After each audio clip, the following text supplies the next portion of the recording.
Back to the channel. तो sorry बहुत delay हो गया लास्ट वीडियो से, लेकिन अब से वीडियो जो है वो रेगुलर आएंगी।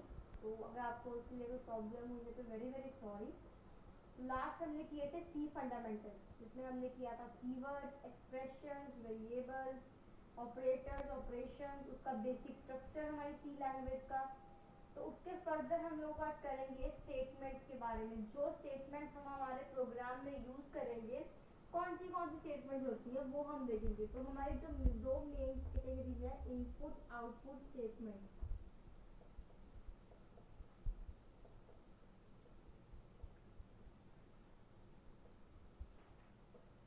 इसमें क्या है, हम ये देखेंगे कि हम मेरी कौन सी स्टेटमेंट्स है जो हम यूज कर रहे हैं इनपुट देने के लिए, और कौन सी स्टेटमेंट्स हम देख रहे हैं आउटपुट लेने के लिए। तो इनपुट स्टेटमेंट्स क्या है, वो स्टेटमेंट जो हम यूज करेंगे हमारे जो कंप्यूटर है उनको इनपुट देने के लिए। अब जो इनपुट देने के लिए कौन से डिवाइसेस यूज होते हैं, कीबोर्ड यूज होता है, माउस यूज होता है, मेनली ये दो जो हमारे कीबोर्ड के डिवाइसेस हैं, कंप्यूटर के डिवाइसेस हैं, ये दो डिवाइसेस जो है वो यूज होते हैं इनपुट देने के लिए। और आउटपुट देखने के लिए हम लोग यूज करते हैं मॉनिटर, स्क्रीन। मॉनिटर भी कहते हैं, स्क्रीन भी कहते हैं कंप्यूटर की। तो आउटपुट के लिए हम ये देखते हैं। तो ये हो गए डिवाइसेस जहाँ पे हमें इनपुट आउटपुट हम लोग करते हैं। तो इनपुट स्टेटमेंट होगी इनपुट और देने के लिए कंप्यूटर को, और आउटपुट होगी उससे लेने के लिए। ठीक है, तो इसमें अब हमारा पहला तो यही था कि इनपुट स्टेटमेंट क्या है, आउटपुट स्टेटमेंट क्या है। नेक्स्ट हमारा आता है कंसोल इनपुट आउटपुट स्टेटमेंट, क्या कंसोल आईओ स्टेटमेंट कह सकते हैं।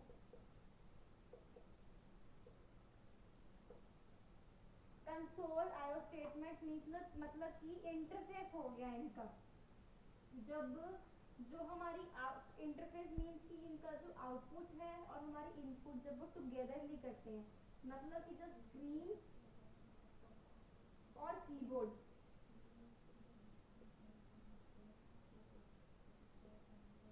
जो स्क्रीन और कीबोर्ड टुगेदर काम करेंगे, तब हम कहते हैं कि वो कंसोल है, कंसोल इंटरफेस में है जब वो एक साथ कर रहे हैं। कैसे, हमने कीबोर्ड से हमारी इनपुट दी, उसी टाइम पे हमारे मॉनिटर में हमें स्क्रीन में हमें आउटपुट दी, तो वो हो गया कंसोल आईओ स्टेटमेंट। तो ये था। अब जो ये कंसोल आईओ स्टेटमेंट्स है वो आगे दो कैटेगरीज में डिवाइड हो गया है।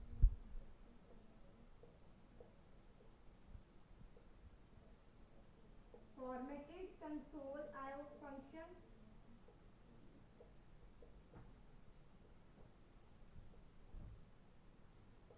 और एक है अनफॉर्मेटेड।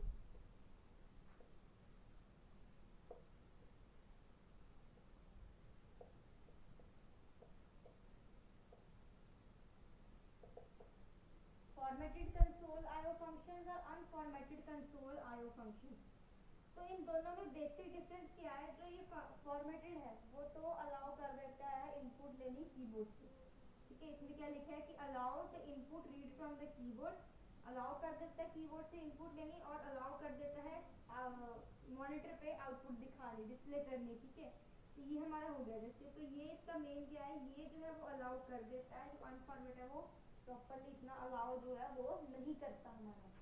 तो इतना हमारा था। अब हम लोग देख लेते हैं कि इतना आपको समझ आ गया कि इनपुट आउटपुट क्या है। इनपुट होती है जिससे हम लोग अपने कंप्यूटर को इनपुट कुछ दें, कुछ हम लोग उसमें वैल्यू एंटर करें।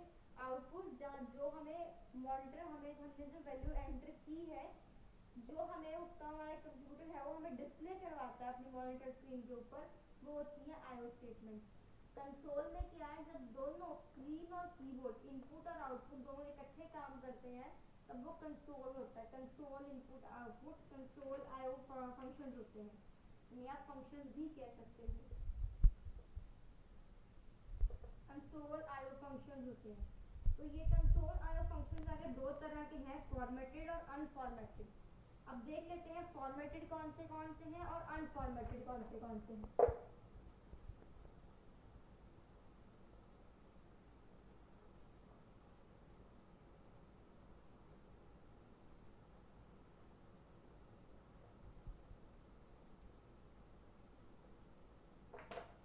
सबसे पहले फॉर्मेटेड देखते हैं।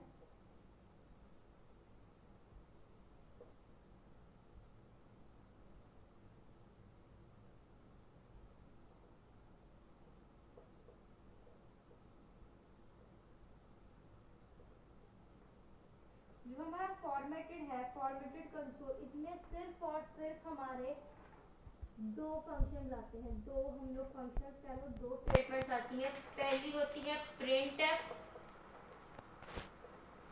दूसरी होती है scanf। Formatted console IO functions में दो आती हैं, printf, scanf। अब देखते हैं printf और scanf का यहाँ पे रोल क्या है। हम लोग जब हमारे सी के प्रोग्राम्स बनाएंगे, सी के प्रोग्राम्स बनाएंगे, सी प्लस प्लस के प्रोग्राम्स बनाएंगे, सॉरी सी प्लस प्लस में सी आउट होता है, सी के प्रोग्राम्स जब हम बनाएंगे तो उसमें हमें अगर कोई लाइन प्रिंट करवानी है हमारे स्क्रीन के ऊपर, तब हम लोग यूज करते हैं प्रिंटफ। कैसे यूज करेंगे printf, hello,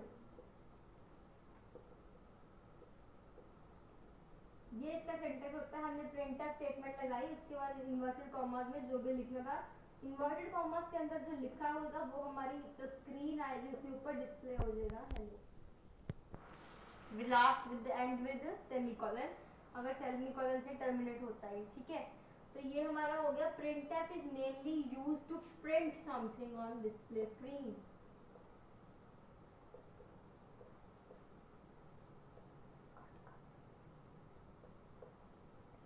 printf is used to print something. Next हमारा आता है scanf। अब हमने कुछ प्रोग्राम्स ऐसे होते हैं कि हमने उनका स्ट्रक्चर डिफाइन कर दिया, लेकिन वो हमने ऐसे प्रोग्राम्स बनाने हैं जिसमें जो यूजर है वो एंट्री कर सके। हमने प्रोग्राम बना दिया, लेकिन हम लोग जो यूज कर रहा है उस प्रोग्राम को वो इसमें एंट्री कर सके। अगर यूजर की एंट्री करवानी है तो हम scanf यूज करते हैं। तो scanf किस लिए यूज होता है, ताकि यूजर एंट्री कर सके।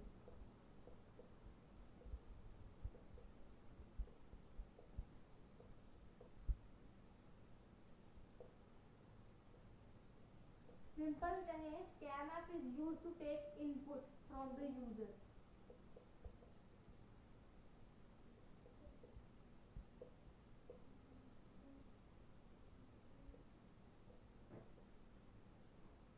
ठीक है, तो printf हो गया, scanf हो गया। अब इनकी टाइप्स भी है। जो scanf फंक्शन है इसके क्या फीचर्स बता रहा है कि मेनली क्या होता है, यूजर से scanf ने क्या लेनी है, इनपुट लेनी है, डाटा जो है वो स्टोर करना है, ठीक है। स्पेशल फॉर्मेटिंग कैरेक्टर्स है। ऑलरेडी जो scanf और printf है वो ऑलरेडी हमारे उसमें डिफाइन हुआ होता है, जो हमारे सी प्रोग्राम की और बिल्ट इन लाइब्रेरी फंक्शंस है, बिल्ट इन ऑलरेडी डिफाइन किया होता है उसमें। तो इसकी डेफिनेशन कहाँ पे होती है, हमारी जो हेडर फाइल है stdio.h, stdio.h हेडर फाइल में printf और scanf दोनों की डेफिनेशन दी होती है। अगर हम अपने प्रोग्राम की स्टार्टिंग में हैश इंक्लूड के साथ stdio फाइल लगा देंगे तो हम इन दोनों जो स्टेटमेंट्स है विद इन द प्रोग्राम हम इन दोनों स्टेटमेंट को यूज कर सकते हैं। लेकिन अगर हम स्टार्टिंग में हेडर फाइल नहीं लगाएंगे तो हम इन दोनों स्टेटमेंट को यूज नहीं कर सकेंगे, क्योंकि वो क्या होएगा, हमारी एरर जनरेट हो जाएगी कि हमने उसकी डेफिनेशन नहीं दी कि हम कहाँ से यूज कर रहे हैं, ठीक है। अब ये scanf जो है वो किस किस को सपोर्ट करता है, कौन सी किस किस टाइप की वैल्यू, इसकी एक इंटीजर टाइप की वैल्यू को सपोर्ट करता है scanf। फ्लोट, फ्लोट मीन हो गया डेसिमल, जो हमने किया था। इंटीजर हो गए नॉर्मल नंबर, फ्लोट में हो गए जो डेसिमल पॉइंट्स वगैरह नंबर होते हैं। फिर कैरेक्टर्स हो गए सिंगल अल्फाबेट या सिंगल वाले जो अल्फाबेट्स वगैरह हो गए। फिर ये स्ट्रिंग्स को भी कर देता है, स्ट्रिंग्स जैसे हमने ये स्ट्रिंग लिखा है, this is known as string, और अगर हम सीधा लिखते सिंपल एच तो ये हमारा कैरेक्टर है, ये हमारा स्ट्रिंग है और ये हमारा कैरेक्टर है। अगर कोई एक सिंगल अल्फाबेट पढ़ा है वो कैरेक्टर है, अगर ग्रुप ऑफ अल्फाबेट्स है तो वो स्ट्रिंग है, ठीक है। लेकिन ये जो scanf है वो इंटीजर को सपोर्ट करता है, फ्लोट को सपोर्ट करता है, कैरेक्टर को सपोर्ट करता है, स्ट्रिंग को करता है, बट ये ब्लैंक स्पेसेस को सपोर्ट नहीं करता।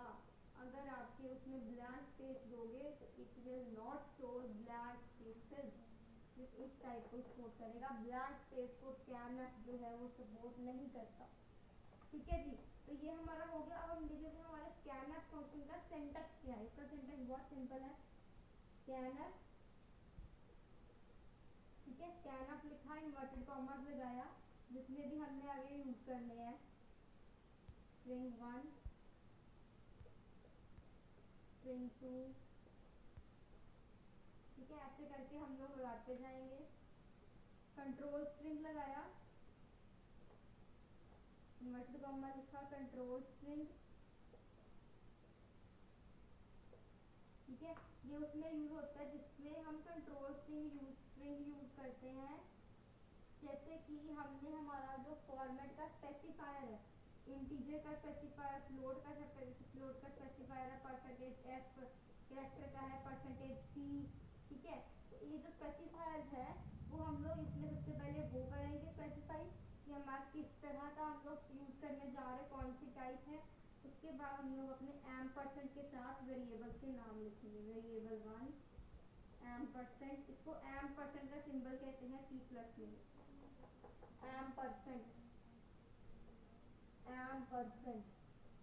वेरिएबल 1 वेरिएबल 2 अप टू जितने भी हमने लेके जाने हैं, इन्वर्टेड कॉमा बंद के सेमीकोलन, स्टेटमेंट इसमें सेमीकोलन से ही एंड होंगी। तो ये जो है हमारा, इसमें क्या है, सबसे पहले फॉर्मेट स्पेसिफायर लगना है, फिर एम परसेंट के सिंबल के साथ हम लोग जितने हमने वेरिएबल डिफाइन करने हैं, डिफाइन करके लास्ट हमारा सेमीकोलन का स्टेटमेंट एंड हो जाने। तो ये हमारा हो गया स्कैनफ का सिंटैक्स।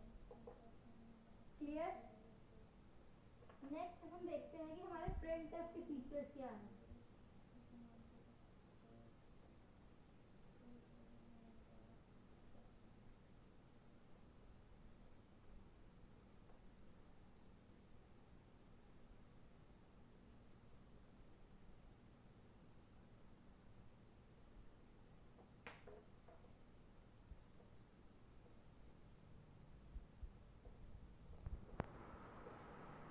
प्रिंटफ के बारे में पढ़ेंगे, प्रिंटफ के फीचर्स क्या क्या हैं।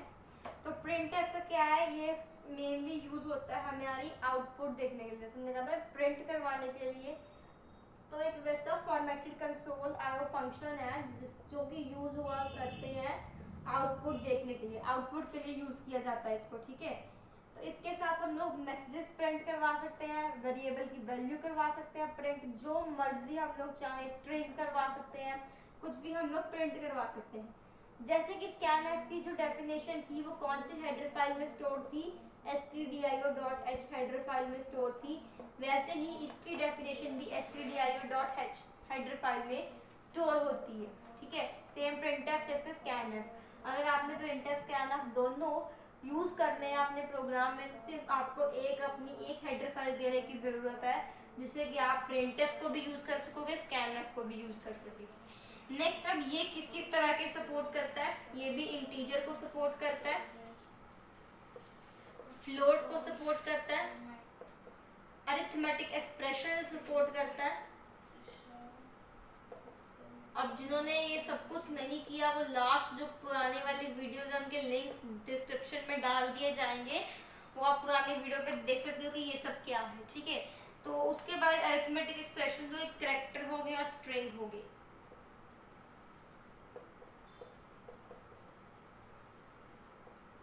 इन सबको ये सपोर्ट करता है प्रिंटफ का फंक्शन। अब ये सब कुछ हमारा लास्ट वीडियोस में, लास्ट जो हमारी लास्ट वीडियोस थी उनमें हो गया है। जिन्होंने नहीं किया है वो लिंक होएगा डिस्क्रिप्शन में, आप लोग जाके वहाँ पे चेक कर सकते हैं, ठीक है। तो ये हमारा हो गया इसका कि ये हमारे लिए यूज करते हैं आउटपुट देने के लिए। stdio.h हेडर फाइल में इसकी डेफिनेशन होती है, प्रिंट करवा सकते हैं मैसेजेस, वेरिएबल की वैल्यू, ठीक है, कोई रिजल्ट करवाना है प्रिंट हमने अरिथमेटिक एक्सप्रेशन का, और ये टाइप की वैल्यूज जो है ये स्टोर करता है। अब इसका सिंटैक्स देख लेते हैं। प्रिंटफ का सिंटैक्स क्या है, सेम वैसे जैसे स्कैनफ का था, प्रिंटफ लिखा, कंट्रोल स्ट्रिंग, ठीक ठीक है। उसके बाद एम्परसेंड उसमें लगाते थे क्योंकि हमें वहाँ पे एड्रेस स्टोर करवाना होता था। एम्परसेंड का सिंबल यूज होता है किसी वेरिएबल का एड्रेस स्टोर करवाने के लिए। यहाँ पे हमें डायरेक्ट वैल्यूज लिखनी है, तो कंट्रोल स्ट्रिंग, उसके बाद variable 1, variable 2 up to so on variable n, and then inverted commas close, semicolon, syntax खत्म। ठीक है जी, तो ये आपका हो गया। अब हम देखते हैं कि इसकी एग्जांपल कैसे, हमने सिंटैक्स तो देख लिया बट कैसे इसको हम लोगों ने लिखना है। तो कैसे लिखेंगे, printf, फॉर एग्जांपल लेके चल रहे हैं printf। इंटीजर के लिए यूज होता है फॉर्मेट स्पेसिफायर %d, फ्लोट के लिए %f, कैरेक्टर के लिए %c। ये हमने बंद किया। उसके बाद हमने वेरिएबल्स के नाम दे दिए a, d, c, सेमीकोलन।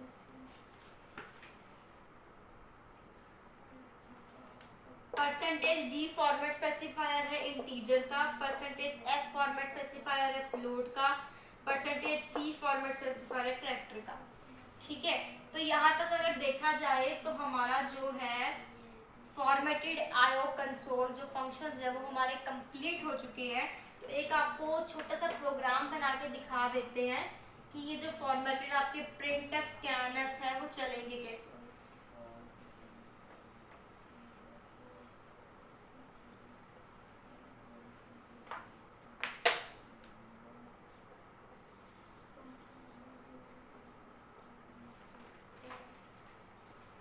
सबसे पहले हमने हेडर फाइल लगाई #include stdio.h। ठीक है, एक और हेडर फाइल होती है जो कॉमनली हमारे प्रोग्राम्स में यूज होती है, लेकिन उसका आपने अभी जो उसके लिए जो सी स्टेटमेंट है वो हमने अभी की नहीं है क्योंकि वो अनफॉर्मेटेड में आती है। तो फॉर टाइमिंग में वो वाली हेडर फाइल नहीं यूज कर रही। जब हम दूसरा प्रोग्राम करेंगे तब आपको पता चल जाएगा कि दूसरी हेडर फाइल कौन सी है। उसके बाद हमने जैसे स्ट्रक्चर में किया था, हेडर फाइल लगाने के बाद हमने मेन फंक्शन बनाया। हमने वर्ड मेन इसलिए लिखा क्योंकि हमें रिटर्न टाइप नहीं देनी, इसमें हमारी रिटर्न टाइप 0 है, इसलिए हमने वर्ड मेन लगाया। हमने अब वेरिएबल डिक्लेरेशन करेंगे int a is equals to 10, b is equals to 20। छोटा बनाएंगे, a is equals to 10, b is equals to 20, as semicolon से एंड होना, as I have told you earlier that every statement in a C program will end with a semicolon। Next हमने लिखा float f1, next char c1। अब एक statement होती है हमारी C में जिसका नाम है CLR SCR। इसको कहते हैं क्लियर स्क्रीन। इससे क्या होता है, जो हमारी आउटपुट्स होती है हमारी स्क्रीन के ऊपर, वो हमारे जब दोबारा हम प्रोग्राम कंपाइल करते हैं तो वो जो है वो ऑलरेडी वो इरेज हो जाती है, हमारी स्क्रीन बिल्कुल नई आउटपुट दिखाती है। हमने printf करवाया। अभी ये थोड़ा प्रोग्राम लेंथी हो जाएगा तो ये आप लोग रहने दीजिए। हम सीधा करते हैं क्लियर स्क्रीन। एक और वेरिएबल डिक्लेयर कर लीजिए C। printf किया हमने, printf करने के बाद हमने करवाया एंटर अ नंबर। ये स्टेटमेंट प्रिंट हो जाएगी, enter a number ends with a semicolon. Next हमने लगाया scanf %d %a, ये हमने कर दिया बंद। ठीक है, नेक्स्ट हमने करवाया फिर से printf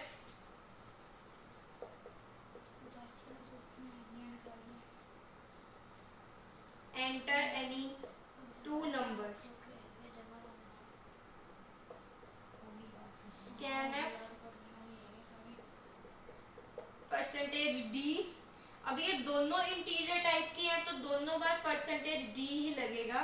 percentage D comma ampersand A ampersand B semicolon. As you have seen that her every statement ends with a semicolon. ठीक है, तो ये हम लोग देख रहे हैं. अब हम इसके बाद करवाएंगे लास्ट. हमने बस अभी यही करेंगे, ज्यादा लंबा प्रोग्राम नहीं करेंगे. नेक्स्ट हम कर रहे हैं printf /n. इससे क्या होएगा? /n मतलब new line. /n is new line, जिससे हमारी जो आउटपुट है वो न्यू लाइन में आएगी. वैल्यू ऑफ a इज, ठीक है. इतना लिखने के बाद value of a percentage d modulus a. Next हमने करवाया printf /n value of b percentage d b. यहाँ पे आके हमारा जो प्रोग्राम है वो बंद हो गया. अब देखते हैं ये प्रोग्राम जो है वो चलेगा कैसे. वेरिएबल ये हमारी होगी हेडर. तो ये हमारी सबसे पहले है हेडर फाइल. ये है हमारा मेन फंक्शन. fxn मतलब मेन फंक्शन. ये हमने किए वेरिएबल्स को डिक्लेयर और इनिशियलाइज. अब डिक्लेरेशन और इनिशियलाइजेशन में क्या फर्क है? डिक्लेयर मतलब कि हमने लिखा होता इंट a कॉमा b. इसका मतलब है कि वेरिएबल्स डिक्लेयर कर लिए लेकिन उनको वैल्यू असाइन नहीं की है. इनिशियलाइज मतलब यहाँ पे हमने उनको डिक्लेयर भी कर दिया, उनको वैल्यूज भी हमने साथ ही दे दी. क्लियर स्क्रीन लगाई. अब हमारा पहला यहाँ पे देखते हैं हमारी आउटपुट कैसे आएगी. पहली स्टेटमेंट क्या आ रहा है printf में? Enter a number.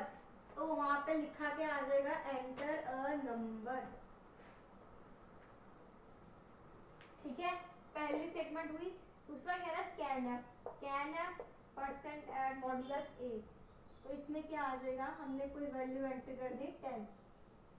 ठीक है. नेक्स्ट आ रहा है enter any two numbers.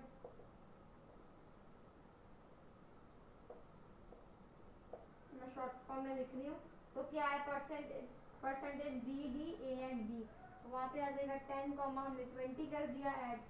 Last हमारे पे ये स्टेटमेंट रन होगी. तो वहाँ पे क्या लिखा आ जाएगा? Value of a is 10, value of b is 20. तो मेनली हमारा printf होता है जो यूज वो होता है आउटपुट के लिए. scanf यूज होता है इनपुट देने के लिए. तो ये हमारे थे फॉर्मेटेड में से दो ही होते हैं, printf scanf. नेक्स्ट हमारा जो टॉपिक है वो है अनफॉर्मेटेड कंसोल का. उसमें अप्रोक्सीमेटली 6 स्टेटमेंट्स हैं जो कि हम नेक्स्ट वीडियो में करेंगे. अगर आपको printf scanf फॉर्मेटेड तक कोई डाउट्स है तो please leave your doubts in the comment section so that I can start the new video. If you have any doubt, I can resolve them. Thank you and please channel को subscribe कर देना, video को like कर देना. Thank you.